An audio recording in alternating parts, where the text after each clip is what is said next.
Welcome back, folks. It's been about 2.5 hours now since I've started reforming this capacitor. If you look at the Simpson 260, 500 volt scale, full scale, we're sitting a little over 500 volts on it right now. And here we go. This is 60 to 600 volts. Of course, we just confirmed there's 500 volts right there. We're on the 6 milliamp scale, and we're about 0.8 milliamps, about 800 microamps as far as what the capacitor is taking. So it looks like it's reformed.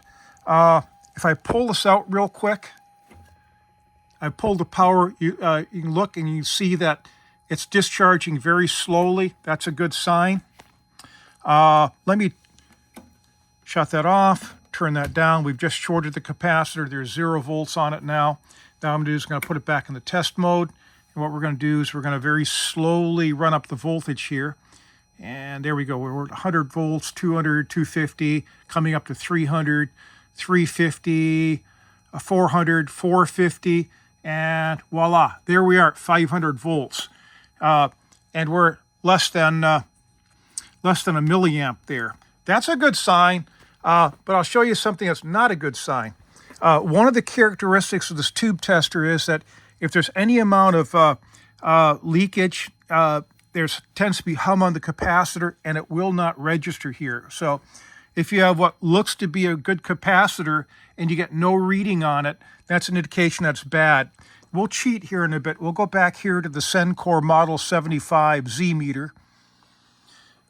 But for right now, what we're going to do is we're going to turn the voltage down, short this guy out. We're going to go to 0.1 to 50.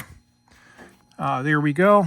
And now we're going to put it back on test. So you got the magic eye tube here. And let's see. Right now we should be about 0.2, 0.5. Oop, we're in the maximum. Let's start at the bottom here. Okay, that's 0.1, 0.3, 0.5. There's 1. And this is going to start compressing. It's a logarithmic scale here. There's 1.5, and you can see the magic eye tube hasn't moved. Now I'll show you a good capacitor here in a moment. There's 2.5, there's 3 microfarads, coming up to 4, and 7 almost. There we go, there's 7, 10, 15, and we're not seeing anything here, so this guy's done. This guy's toast. Leave pause for a minute. What I'll do is I'll connect up a proper 10 microfarad 500 volt capacitor. Okay, folks, we're back. Let's take a look at this. This is a Tech Cap 10 microfarad 500 volts DC. And we'll zoom back out here again. We've got the magic eye tube. We're in the test mode right now. You can see the window there is closed. And let's run this up. Now you're going to see what a real capacitor looks like. Okay, you run the dial up until... There you go, right there. You tune for maximum window open. And if we look down here, that says that's about, let's see, about 12 microfarads. So that's close enough right there, 12 mics. Okay, let's go pop both these capacitors over here onto the Model 75 LC75Z meter. Okay, here's our Model LC75Z meter. We're not going to check for leakage yet because we're not at voltage. But what we do is we can check the value here.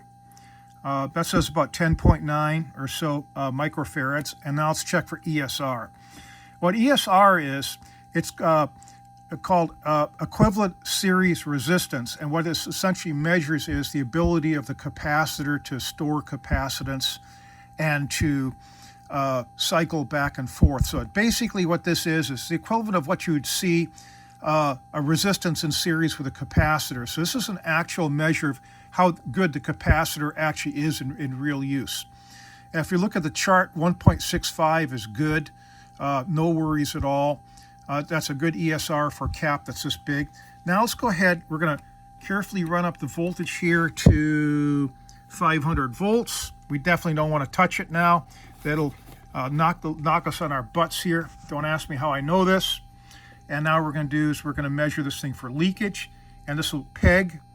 And now see how this is dropping? We're down at 310 microamps, which is basically, this is like 0.27 milliamps right there. So this is really good. So this is settling in nicely. And this is value, yeah, 10.3, 10.4, 10.5, 10.6, 10.7. And what we're going to do is we're going to very carefully run the voltage down so we don't shock ourselves. And now what we'll do is we'll put the old capacitor in here.